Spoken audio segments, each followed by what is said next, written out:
Salam Əlmənim. Salam, salam.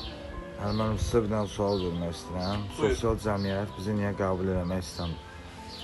Belə deyim də sənə, cəmiyyətdə sağalmayan narkomanlar, sağalan narkomanlardan çoxdular.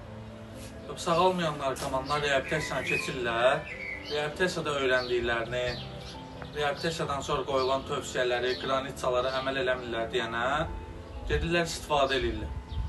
Və istifadə eləyəndə bunlarda avtomatik inkar mexanizmi xoda düşür, başlayırlar öz istifadələrinə bəraət gətirməyə. Ki, reabilitasiyada sağalma yoxdur, orada insanı döyürlər, incidirlər, şəxsiyyətini alçaldırlar və cəmiyyət də reabilitasiyada gedən prosesdən xəbərləri yoxdur deyənə başlayırlar öz yaxınlarına inanmağa. Ona görə də yaxınlarınızı reabilitasiyaya yerləşdirməmişdən qabaq gəlirsiniz, reabilitasiyanın şəraitinə baxırsınız, İçəridə gedən proseslə tanış olursunuz, rəhbərliklə tanış olursunuz, əmin olub doğru yerə yerləşdirirsiniz yaxınınızı və doğru nəticə əldə edirsiniz. Çox sağ olun Əlmənim, minnətdarlıq var. Siz sağ olun.